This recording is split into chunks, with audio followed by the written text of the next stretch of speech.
안녕하세요. 미니북스의 곽정민입니다. 네, 오늘은 책 서평이 아니라 하나의 사연을 여러분들께 전달드리고자 합니다.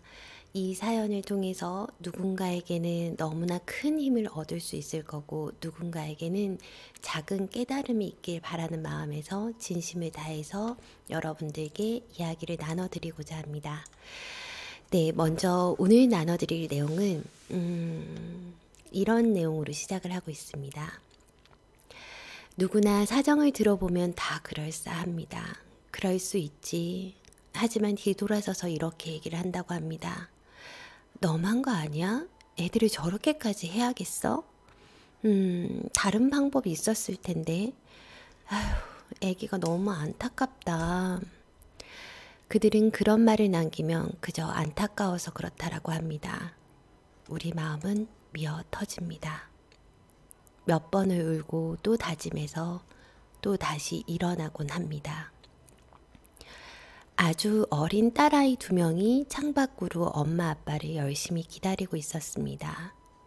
다른 아이들은 이미 엄마 아빠, 할아버진 친척들 손에 이끌려 집에 간 터인지라 2명의 여자아이는 어린이집 안에 있는 나무 미끄럼틀에 앉아 소꿉놀이를 하며 창밖으로 엄마 아빠가 오기만을 기다리고 있었습니다. 어느 어머니가 그런 말을 합니다. 저 아이들 참 얼마나 엄마가 보고 싶을까. 늦은 시간까지. 보기 안타깝네. 무슨 부귀영화를 누리겠다고 그리 열심히 일을 하는 거야. 저 피 같은 아이들을 떼놓고 말이야. 그래도 견딜만 했습니다. 아이들이 크면 우리가 왜 이렇게 해야 했는지, 엄마 아빠가 왜 이렇게 했는지 이해해 줄 거라 위로했습니다. 그리고 공동육아라는 틀 안에서 그나마 버틸 수 있었습니다. 이제 그 조그만 아이가 초등학교에 입학하게 되었습니다. 입학식 다음 날로부터 아이가 어떻게 등원하는지는 전혀 볼 수 없었습니다. 대한민국에서 직장이라는 곳은 9 to 6의 삶을 살아야 했으니까요. 모든 부모들이 그렇다고 하더군요. 아이가 초등학교 입학할 때면 언제 이렇게 컸나 너무 대견하고 뿌듯해서 한참의 기쁨의 눈물을 흘리며 지금까지 고생한 생각이 주마등처럼 지나간다고요. 입학 통지서를 받았을 땐 그 기쁨을 말로 표현할 수 없다라고 합니다. 그런데 그런 감흥은 전혀 느껴지지 않았다고 합니다. 기특하다 우리 아가 학교 입학했구나. 그저 그런 생각이 들었다고 합니다. 어느 날 출장 일정이 잡혀 늦게 출근할 일이 있었다고 합니다. 처음으로 아이의 등굣길을 마중하게 되었죠. 그때 와락 눈물이 쏟아져 내렸다고 합니다. 모든 부모들이 이래서 이렇게 눈물이 나는구나 그때 느꼈습니다. 그 조그마한 몸짓에 그 커다란 가방을 메고 혼자 교문을 통과해 1층 현관에서 실내화 주머니에서 실내화를 꺼내 들고 운동화를 꾸깃꾸깃 넣는 그 아이 모습. 아가 같았던 아이가 벌써 학교에 가서 수업을 듣는다니. 처음으로 엄마가 날 데려다 줬다는 기쁨에 어쩔 줄 몰라서 여신 뒤를 돌아보면서 손을 흔드는 모습. 그 조그만 아이가 계속 뒤를 돌아봅니다. 모르는 사람들은 보며 우리 엄마예요. 우리 엄마 참 예쁘죠. 오늘 엄마 출장이라 절 데려다 줘도 된대요. 누가 묻지 않아도 조잘조잘 말하는 모습. 아주 작은 아이가 이렇게 컸구나. 엄마 품이 그리도 그리웠구나. 남들에겐 당연한 아침 등굣길이 이 아이에게는 너무나 간절함이었구나. 그렇게 눈물이 날 수밖에 없었다고 합니다. 초기 몇 달만 잘 버티면 앞으로 별 문제 없을 거라 선배들이 알려주더군요. 그래서 또 버텼습니다.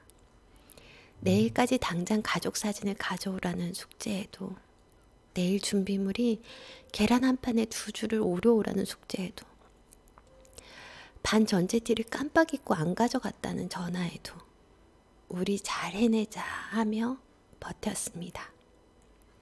그러다 친정엄마가 2학기에 내려가게 되었습니다.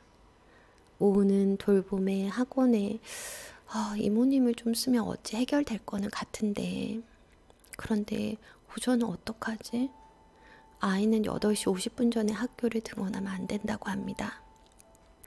혹여나 일찍 와서 사고가 나면 안 되기 때문에 일찍 등교를 허락할 수 없다고 하더군요. 근데 백부양부해도 전 8시 10분에는 지하철을 타야 했습니다. 그러다 친구의 집에 양해로 오전에 잠시 들렀다 친구랑 같이 등교를 하기로 하였습니다. 그런데 갑자기 저녁에 전화가 걸려왔습니다. 혹시 아이한테 장난감 이거 가지고 놀았지 않냐고 물어봐 줄래요? 어디다 두었냐고 물어봐 달라고 하는 것이었습니다. 순간 얼굴이 화끈거리고 너무 놀란 마음에 아이를 다그쳤습니다. 너 혹시 친구 물건 손댄 거니? 어디다 뒀는데? 장난감 가지고 놀았으면 제자리 둬야 될 거 아니야. 폭포수처럼 쏟아냈습니다. 아이는 그저 눈물만 쏟으며 엄마, 친구 화장대 서랍에 뒀어요. 제자리 둔 거예요. 언니, 너무 죄송하지만 화장대 서랍에 두었대요. 한 번만 찾아봐 주실 수 있을까요? 잠시 후. 여기 있네. 다음부터 아이한테 수고 제자리 두라고 전해줘. 한참을 찾았다고. 우리 애한테 그 장난감 너무 소중한 거거든.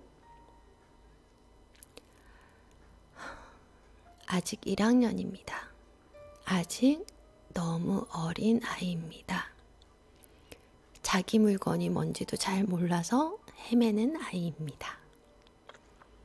그런 아이를 안고 다그친 게 너무 미안해서 펑펑 울 수밖에 없었습니다. 며칠이 지나 아이가 갑자기 친구 집에 가지 않겠다고 합니다. 엄마, 나 도서관에 있으면 일찍 가도 괜찮대. 나 그냥 도서관에 가면 안 될까? 아가, 지금 11월 달이야. 너무 추워. 아무도 없는 도서관에 너 혼자 보내기는 엄마가 너무 마음이 놓이지 않아. 그냥 친구 집에 잠깐만 가 있으면 안 될까? 조금만 있으면 엄마가 다른 좋은 방법 한번 찾아볼게. 엄마, 지금 가도 5학년 언니 한 명 있어. 나 책 읽고 있다가 선생님이 내려가려고 하시면 교실로 가면 될 것 같아. 그렇게 해주라. 정말 그래도 괜찮겠니? 괜찮아, 엄마. 알았어. 그럼 엄마가 이모한테 지금 연락해 둘게. 너무 무섭거나 그러면 엄마한테 전화하거나 도서관 선생님한테 도움을 요청해야 돼. 알았지? 엄마. 그리고 문자를 남겼습니다. 언니, 서연이가 오늘 학교를 일찍 가고 싶다고 하네요. 미안해요. 오늘은 혼자 가라고 해야 할 것 같아요. 정말 미안해요. 아침에 전달해서. 답장이 왔습니다. 그래, 알았어. 미리 좀 말해주지 그랬니? 아침 다 차려놨는데. 미안하다, 아가. 서러웠겠구나. 미안하다, 아가. 지각하기 싫었겠구나. 미안하다, 아가. 아침마다 눈치 보였겠구나. 미안하다, 아가. 친구가 먹으니까 또 배가 고팠었구나. 그리고 얼마 후 한 통의 전화를 받게 되었습니다.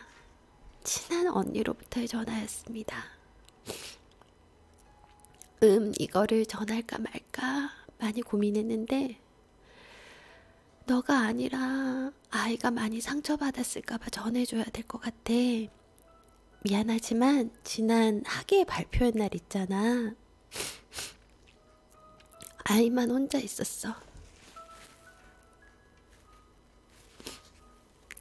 다른 아이들은 부모님이든 할머니든 할아버지든 누군가는 왔었어. 그런데 선생님이 끝나고 아이들하고 사진 찍을 시간을 주시는 거야.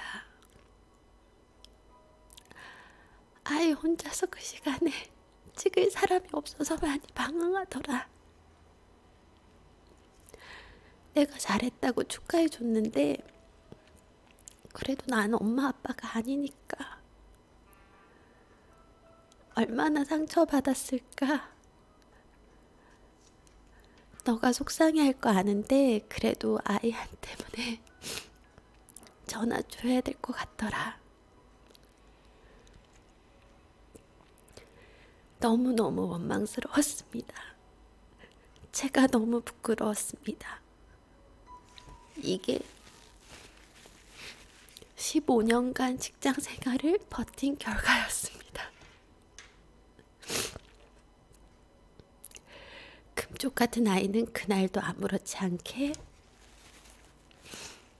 엄마 나 오카리나 대표로 발표했잖아. 춤도 너무 잘 췄어. 칭찬도 되게 많이 받았다. 라고 말하는 딸아이가 너무 가여웠습니다. 너무너무 미안해서 엄마 자격이 없는 것 같았습니다. 엄마한테 왜 말하지 않았니? 엄마 꼭 오라고 떼쓰지 않았니? 왜 안 왔다고 울지 않았니? 그게 더 마음이 아팠습니다.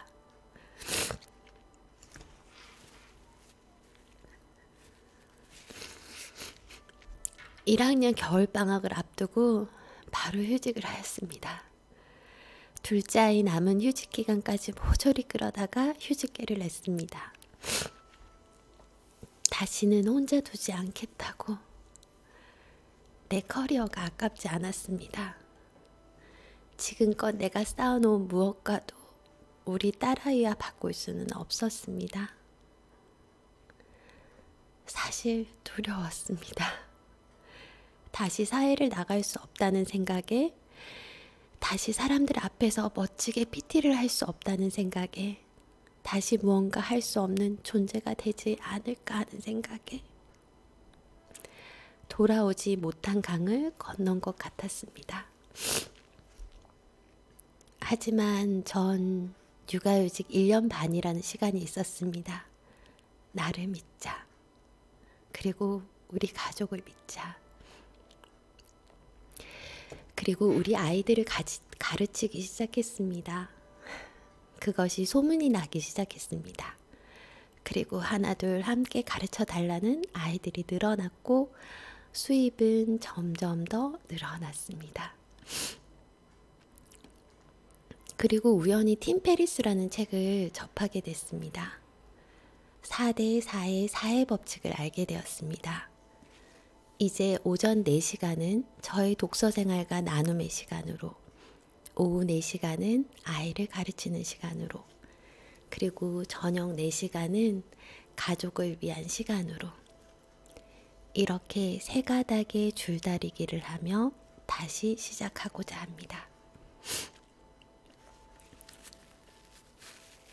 네, 바로 저의 사연입니다.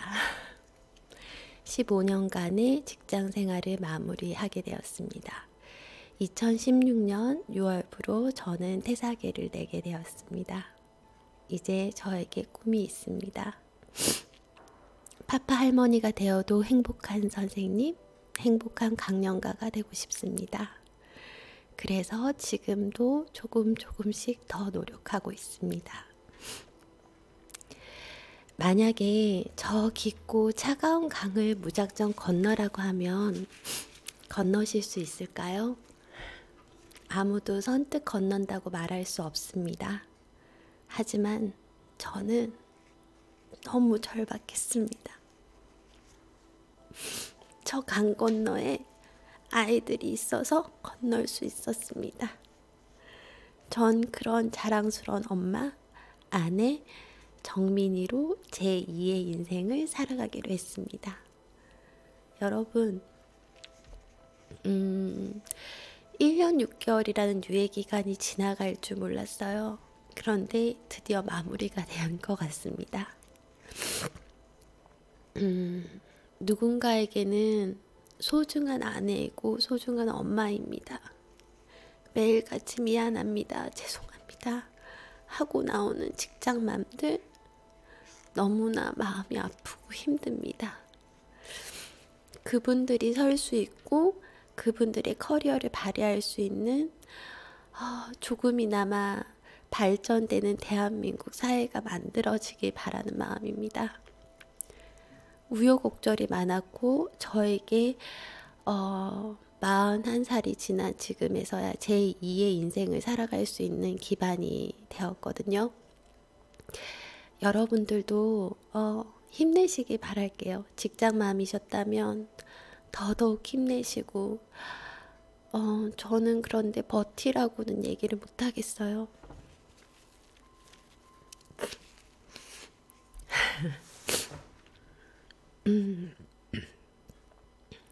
더 좋은 기회가 올 거니까 그 기회가 올 때 낚아채실 수 있도록 조금씩 발전해 가시고 준비되어 있다면 언제나 좋은 기회는 맞이하실 수 있을 것 같습니다.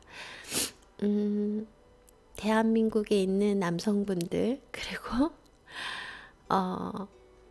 회사 대표님들, 직장맘들 그렇게 녹록하게 회사 다니지 않거든요. 그런 분들 조금이나마 배려할 수 있는 사회가 형성이 됐으면 좋겠습니다.